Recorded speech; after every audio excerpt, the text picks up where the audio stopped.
Hello students, welcome back to my YouTube channel. So depreciation का पहला जो revision lecture हुआ था हमारा, उसमें मैंने इंट्रोडक्शन पार्ट जो था डेप्रिसिएशन का वो अच्छे से डिस्कस कर लिया था। उसमें हमने मीनिंग देखा था कि डेप्रिसिएशन का मतलब क्या होता है। फिर हमने उसके कॉजेस देखे थे कि डेप्रिसिएशन के कॉजेस या तो उसको हम रीजंस बोल सकते हैं, ठीक है।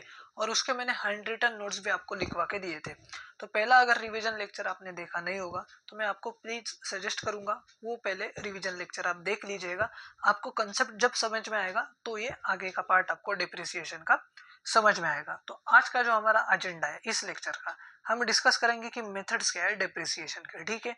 अभी आपको यहाँ पे 7 नाम्स दिख रहे होंगे डिप्रिसिएशन के, बट इतने जो मेथड्स है हमारे बुक में दिए नहीं है। हमको पहले 2 मेथड्स ही पढ़ने हैं, ठीक है। तो सबसे पहले हम देखेंगे फिक्स इंस्टॉलमेंट मेथड, या तो दूसरा नाम है उसका स्ट्रेट लाइन मेथड, या तो ओरिजिनल कॉस्ट मेथड। मैं आपको कंसेप्ट डिस्कस कराऊंगा इस लेक्चर में और साथ में हम नोट्स भी लिखेंगे इसके। तो आप प्लीज अपना नोटबुक भी ओपन कर लीजिएगा। Under this method depreciation is charged at specific percentage on original cost of the asset every year। क्या बोला है कि हम इस मेथड के अंदर डेप्रिसिएशन चार्ज करेंगे ओरिजिनल कॉस्ट जो होगी हमारे एसेट की। हर साल हम डेप्रिसिएशन चार्ज करेंगे so as to reduce the asset account to nil, जिससे हमारा एसेट अकाउंट नील होगा या तो उसके स्क्रैप वैल्यू पे वो आएगा eight the end of estimated life of the asset. अभी आपको पता नहीं है कि स्पेसिफिक परसेंटेज का मतलब क्या होता है, फिर स्क्रैप वैल्यू का मतलब क्या होता है, एस्टिमेटेड लाइफ ऑफ एसेट का मतलब क्या होता है। मैं धीरे धीरे आपको सब ये टर्म्स जो है समझाऊंगा, ठीक है। तो आप टेंशन मत लो, सिर्फ जो अभी मैं आपको बता रहा हूँ उस पर आप ध्यान दीजिएगा, ठीक है। तो इस कंसेप्ट में क्या बोला है, फिक्स इंस्टॉलमेंट मेथड या तो स्ट्रेट लाइन मेथड में कि आपको डेप्रिसिएशन चार्ज करना है स्पेसिफिक परसेंटेज से ओरिजिनल कॉस्ट ऑफ एसेट पे। ओरिजिनल कॉस्ट ऑफ एसेट मतलब क्या, जो कि आपकी परचेसिंग प्राइस होगी उस फिक्स एसेट को परचेस करने की, ठीक है। ये मैंने डिस्कस कर लिया था पहले लेक्चर में, जो रिवीजन लेक्चर लिया था ना मैंने पहला, कि फिक्स एसेट पे ही हम डेप्रिसिएशन चार्ज करते हैं, करंट एसेट पे डेप्रिसिएशन हम चार्ज नहीं करते, ठीक है। तो ये तो पता चला कि ओरिजिनल कॉस्ट पे डेप्रिसिएशन चार्ज करेंगे, हर साल चार्ज करेंगे, ठीक है। देन अभी डेप्रिसिएशन का जो फॉर्मूला है वो दिया है, ठीक है। वो अभी हम देख लेते हैं। डेप्रिसिएशन पर एनम मतलब क्या, पर ईयर। कैसे कैलकुलेट करेंगे sir, under the straight line method original cost जो है आपके एसेट की माइनस करेंगे स्क्रैप वैल्यू। स्क्रैप वैल्यू का मतलब क्या होता है सर, समझो आपने एक फर्नीचर परचेस किया था, ठीक है। वो फर्नीचर 10 साल तक चलेगा। उसके बाद आपने क्या किया, 10 साल अच्छे से इस्तेमाल किया, फिर वो खराब हो गया तो आपने उस फर्नीचर को बेच दिया।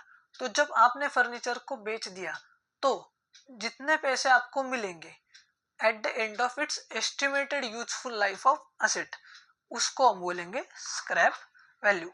अभी दूसरा क्वेश्चन आप पूछोगे sir estimated life of asset क्या होगा, पहले लेक्चर में बताया था, ठीक है। मैंने एस्टिमेटेड लाइफ ऑफ एसेट का मतलब क्या होता है, वो एसेट हमारे बिजनेस में कितने साल यूज में होगी। तो अगर 10 साल है तो 10 साल के बाद अगर आपने फर्नीचर बेचा तो आपको कितना वैल्यू जनरेट होगा, मतलब आपको सेल प्राइस कितना मिलेगा उसको हम बोलेंगे स्क्रैप वैल्यू। ओरिजिनल कॉस्ट मतलब क्या सर, आपकी परचेसिंग प्राइस।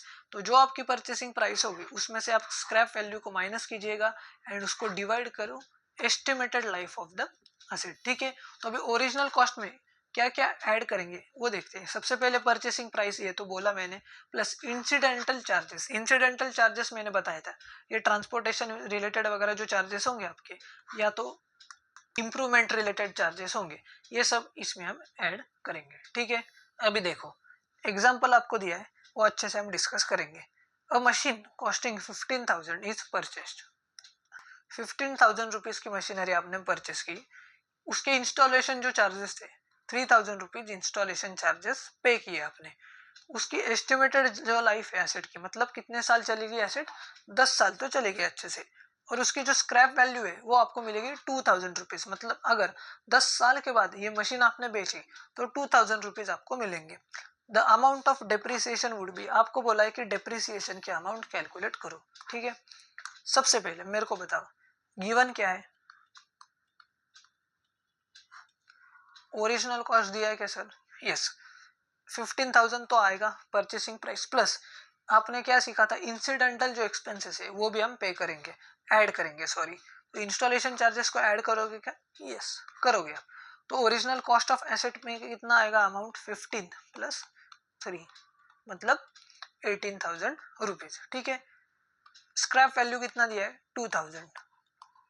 देन एस्टिमेटेड जो लाइफ है एसेट की 10 ईयर्स। तो अभी क्या करो, जो फॉर्मूला हमने देखा था ना, original cost of asset minus scrap value divided by number of years. ये देखो 15 प्लस 3 18,000 माइनस 2,000 कितना आएगा? 16,000 डिवाइडेड बाय 10 करो नंबर ऑफ ईयर्स। तो डेप्रिसिएशन पर एनम कितना आएगा आपका? 1,600 रुपीज पर एनम। हर साल 1,600 का डेप्रिसिएशन आपको होगा मशीनरी को, ठीक है। देन ये दूसरा फॉर्मूला है, depreciation is also charged when rate of depreciation is given, it is calculated by using the following formula. अभी इसमें डिफरेंस क्या है देखो, जो ऊपर वाला फॉर्मूला था उसमें आपको दिया था ओरिजिनल कॉस्ट एसेट की, स्क्रैप वैल्यू एंड उसकी एस्टिमेटेड लाइफ ऑफ एसेट। अगर आपको यूजफुल लाइफ जो है एसेट की वो आपको दिया नहीं है, स्क्रैप वैल्यू आपको दिया नहीं है, तो आप क्या करोगे, कैसे कैलकुलेट करोगे डेप्रिसिएशन? आपको डेप्रिसिएशन का रेट दिया होगा, ठीक है। तो जो ओरिजिनल कॉस्ट है अपने एसेट की उसको मल्टीप्लाई करो rate of depreciation divide by 100 कर दो। एक एग्जांपल मैं आपको देता हूँ, अभी अच्छे से ध्यान दो, समझो। जो कॉस्ट है अपने एसेट की, ओरिजिनल कॉस्ट, ठीक है, 1 लाख रुपीज। डेप्रिसिएशन का जो रेट है आपको क्वेश्चन में दिया है 20%। आपको बोला है कि कैलकुलेट करो depreciation as per straight line method. क्या करोगे आप? सिंपल, कॉस्ट ऑफ एसेट कितना है सर? 1 लाख, मल्टीप्लाई किससे करना है? Rate of depreciation 20 divided by 100, कितना आएगा सर? 20,000 रुपीज। देखो आसान है क्या? इजी एकदम। Are you getting my point? समझ में आ रहा है क्या बच्चों? ओके चलो, अभी आपको यहाँ पे एग्जांपल दिया है स्ट्रेट लाइन मेथड का। ओरिजिनल कॉस्ट जो है एसेट की 80,000 रुपीज है, ठीक है, and the depreciation is charged at 10% per annum at fixed instalment method, then the amount of depreciation will be computed as follows. आपको 4 साल का डेप्रिसिएशन दिया है, यहाँ पे मैं आपको लिख के बताता हूँ कि इसको कैलकुलेट कैसे करना है, ठीक है। सबसे पहले क्या करोगे सर, 80,000 रुपीज है ओरिजिनल कॉस्ट, मल्टीप्लाई करो डेप्रिसिएशन का रेट, जो दूसरा फॉर्मूला अभी देखा 10 डिवाइडेड बाय 100। तो डेप्रिसिएशन कितना आएगा सर? 8,000 रुपीज पर एनम आएगा, ओके। तो हमें 4 साल का निकालना है डेप्रिसिएशन। तो क्या करोगे, पहले साल में एसेट की वैल्यू थी 80,000, माइनस करोगे 8,000 का डेप्रिसिएशन, तो eight the end of first year asset की वैल्यू कितनी हो गई? 72। तो अभी सेकेंड ईयर का ओपनिंग जो बैलेंस होगा एसेट का कितना आएगा? 72, ठीक है। फिर से माइनस करो 8,000, डेप्रिसिएशन तो सेम होता है ना स्ट्रेट लाइन मेथड में, तो एसेट की वैल्यू कितनी आ गई सर? 64,000। देन सेकेंड ईयर का जो eight the end of second year balance कितना है एसेट का? 64। तो थर्ड ईयर का ओपनिंग बैलेंस कितना होगा? 64, माइनस करो 8,000, तो eight the end of third year asset की वैल्यू कितनी हो गई sir? 56,000। And eight the end of fourth year फिर से क्या करो, 56 माइनस 8,000, तो एसेट की वैल्यू क्या होगी eight the end of fourth year? 48,000, ठीक है। तो देखो यही दिया है क्या इन्होंने, फर्स्ट ईयर में डेप्रिसिएशन 80,000 का 10% 8,000, तो 80 माइनस 8 72। सेकेंड ईयर में भी depreciation same 72 minus 8 64। Then third year में 80,000 का 10% सेम निकाला। मैंने क्या किया, सिर्फ एक बार ही निकाला डेप्रिसिएशन, मेरे को पता है कि हर साल सेम होगा, तो मैंने ये क्या किया, ये जो स्टेप था ना वो एक मैंने कम कर दिया आपका। तो 80 का 10 8,000, 64 माइनस 8 56, एंड फोर्थ ईयर का सेम डेप्रिसिएशन तो सेम आएगा, एंड 56 जो कि एसेट की वैल्यू थी माइनस 8,000, तो 48,000 eight the end of fourth year हमारे एसेट की वैल्यू अभी होगी। तो आया आपको अच्छे से समझ में स्ट्रेट लाइन मेथड। अभी हम जो दूसरा मेथड देखेंगे रिटर्न डाउन वैल्यू मेथड। उसके पहले ये जो ग्राफ दिया है ना, ये देखो, ये ग्राफ क्या है सर, ये लाइन जो है वो स्ट्रेट लाइन क्यों है, क्योंकि डेप्रिसिएशन का जो अमाउंट है वो कभी चेंज होता नहीं, ठीक है, इसलिए ये जो ग्राफ है उसमें स्ट्रेट आपका लाइन आएगा। जो डेप्रिसिएशन का अमाउंट है वो कांस्टेंट होता है। If the amount of depreciation is plotted annually on a graph paper and the points are joint together then the graph will reveal parallel line to X axis. बराबर, ये क्या है, X axis है ना, उसका parallel line है। That is why the method is also called as straight line method, ठीक है। अभी हम दूसरी मेथड देखेंगे, रिड्यूसिंग बैलेंस मेथड, या तो उसको हम बोलेंगे डिमिनिशिंग वैल्यू मेथड, या तो return down value method. Under this method, depreciation is calculated at certain percentage each year on the balance of asset which is brought forward from the previous year। पिछले साल का जो closing balance होगा ना asset का, वो जो होगा वो नेक्स्ट ईयर का आपका ओपनिंग बैलेंस होगा, और उस ओपनिंग बैलेंस पे आप क्या करोगे, डिप्रिसिएशन कैलकुलेट करोगे। In other words, under this method, depreciation is calculated at specific percentage on the value of that asset which stands in the books of accounts on the opening date of each year. The amount of depreciation charged per year is not fixed। जो depreciation होता है ना, वो depreciation fix amount का नहीं होता है, हर साल change होता है। It goes on decreasing gradually as the opening balance of asset will decrease each year. The charges depreciation in initial periods are higher than those in the later periods। कुछ समझ में आया नहीं ना? ओके, कोई बात नहीं। ये जो एग्जाम्पल है ना, ये एग्जाम्पल में डिस्कस करता हूँ तो सारे जो आपके डाउट्स है वो क्लियर हो जाएंगे, ठीक है। शांति से देखो, ओरिजिनल कॉस्ट कितना है सर एसेट का, 80,000। डेप्रिसिएशन कितना है, 10%। WDV मतलब रिटर्न डाउन वैल्यू मेथड। तो डेप्रिसिएशन की अमाउंट बोला है आपको, सेम है 4 साल। देखो क्या बोला है आपको, जो बैलेंस है ना एसेट का at the end of first year, मतलब at the end of year, उस पर हम डेप्रिसिएशन कैलकुलेट करेंगे नेक्स्ट ईयर का। कैसे सर, देखो सबसे पहले फर्स्ट ईयर का आपका बैलेंस कितना था एसेट का, 80,000, उस पर 10% कैलकुलेट किया तो 8,000 आपका डेप्रिसिएशन आएगा, ठीक है। तो अभी 80,000 में से आप 8,000 डेप्रिसिएशन माइनस करोगे तो एसेट का बैलेंस कितना आएगा eight the end of first year, 72। तो आप क्या करोगे, सेकेंड ईयर में जब डेप्रिसिएशन कैलकुलेट करोगे तो 72,000 पे आप कैलकुलेट करोगे, क्योंकि स्ट्रेट लाइन मेथड में हम क्या करते थे, 80,000 मतलब ओरिजिनल कॉस्ट जो है ना हमारे एसेट पे, उस पे हम डेप्रिसिएशन कैलकुलेट करते थे। बट अभी हम जो डब्ल्यू डी वी मतलब रिटर्न डाउन वैल्यू जो है ना एसेट की, उस पे हम डेप्रिसिएशन कैलकुलेट करते हैं। तो 72,000 का 10% कितना होता है, 7,200। तो 72,000 में से माइनस करो 7,200 सेकेंड ईयर का डेप्रिसिएशन, तो एसेट की वैल्यू कितनी हो गई sir eight the end of second year, 64,800 rupees, ठीक है। अभी थर्ड ईयर का डेप्रिसिएशन 64,800 आपकी एसेट की वैल्यू थी, मल्टीप्लाई करो 10%, कितना आएगा सर 6,480। फिर से 64,800 में से 6,480 माइनस करो, आपका eight the end of third year asset का वैल्यू आएगा 58,320। अभी फोर्थ ईयर में क्या करोगे, सेम 58,320 जो अमाउंट है एसेट का, मल्टीप्लाई करो 10%, आपका आंसर आएगा 5832। तो फिर से 58,320 माइनस 5832 करो, आपका एसेट क्या वैल्यू आएगा eight the end of fourth year, 52,488, ठीक है। समझ में आया क्या? अभी इस मेथड में डेप्रिसिएशन हम कैसे कैलकुलेट करते हैं, रिड्यूसिंग बैलेंस जो होता है एसेट का उस पर हम कैलकुलेट करते हैं। अभी फिर से मैं थ्योरी पढ़ता हूँ, ठीक है, तो आपको अच्छे से समझ आएगा। जो डेप्रिसिएशन का अमाउंट हम चार्ज करेंगे पर ईयर, ये फिक्स नहीं होता, बराबर है क्या सर? देखो 8,000,726,480 फिक्स है क्या? नहीं, it goes on decreasing gradually. Depreciation की अमाउंट देखो, पहले साल ज्यादा थी, दूसरे साल थोड़ी कम हो गई, तीसरे साल फिर से कम हो गई, चौथे साल फिर से कम हो गई, तो ग्रेजुअली डिक्रीज हो रही है amount on the opening balance of asset will decrease in each year. The charges depreciation in initial periods are higher than those in the later periods। मतलब क्या, जो depreciation की अमाउंट होगी पहले जो इनिशियल पीरियड में मतलब डिप्रिसिएशन की अमाउंट ज़्यादा होगी लेटर पीरियड के कंपैरिजन में। 8000, 7200, 6480 5832।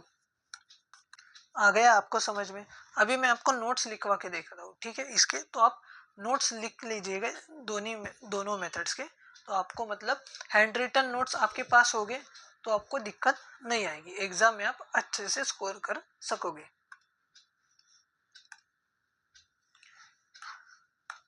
चलो हेडिंग दो, मेथड्स ऑफ डेप्रिसिएशन।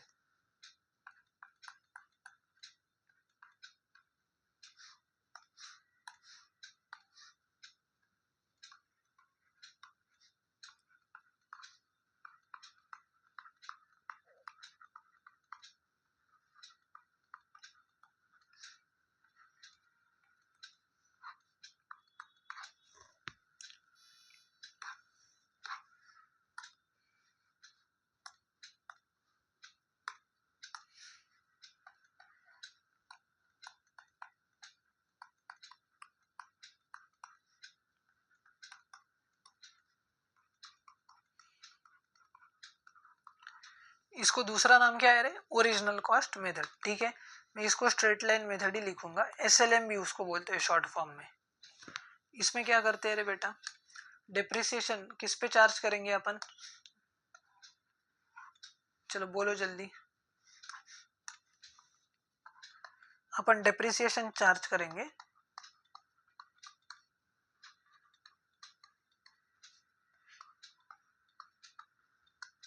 किस पे? ओरिजिनल कॉस्ट पे, ठीक है?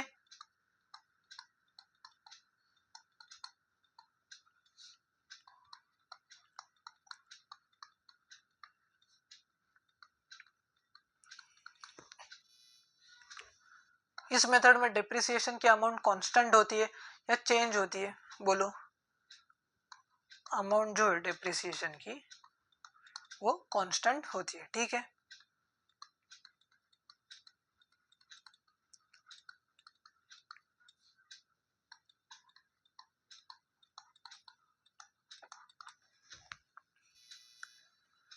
इसका फॉर्मूला क्या था?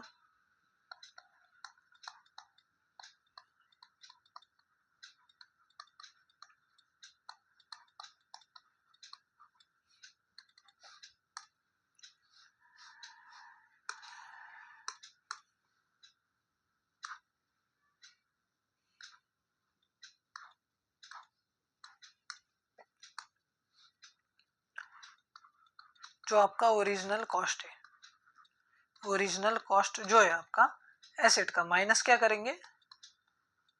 Scrap value divided by estimated useful life of N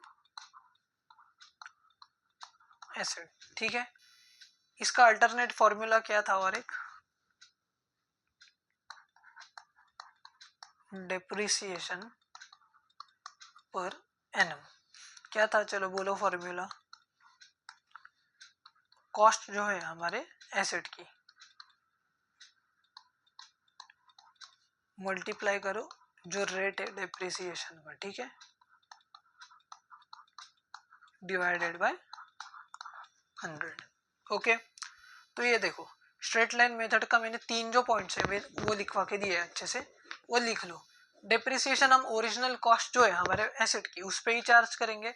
depreciation का अमाउंट कांस्टेंट होता है। कैसे sir?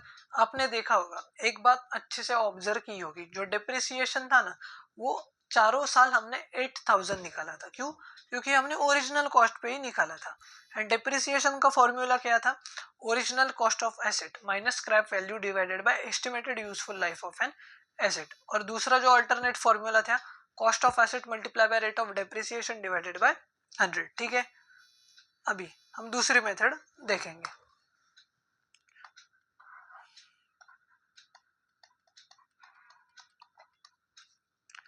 Return down value method.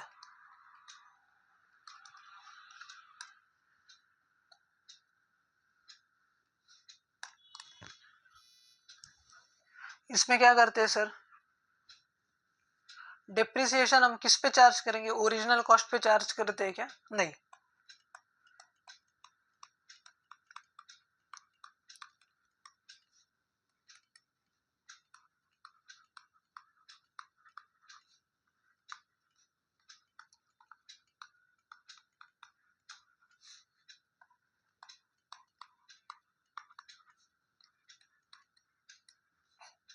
ठीक है, क्या लिखा है मैंने, depreciation is charged on reducing balance of an asset, जो कि आपका रिड्यूसिंग बैलेंस होता है एसेट का at the end of each year, उस पे हम डिप्रिसिएशन चार्ज करते हैं। ठीक है, डिप्रिसिएशन कांस्टेंट होता है क्या,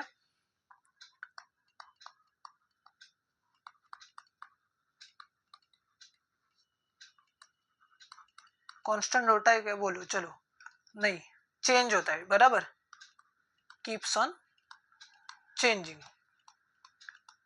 एवरी ईयर।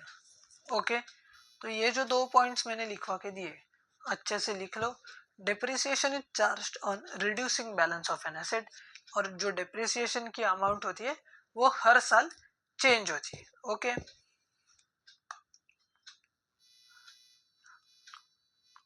तो आज के लेक्चर में हमने ये दो जो मेथड से अच्छे से डिस्कस कर लिए थे।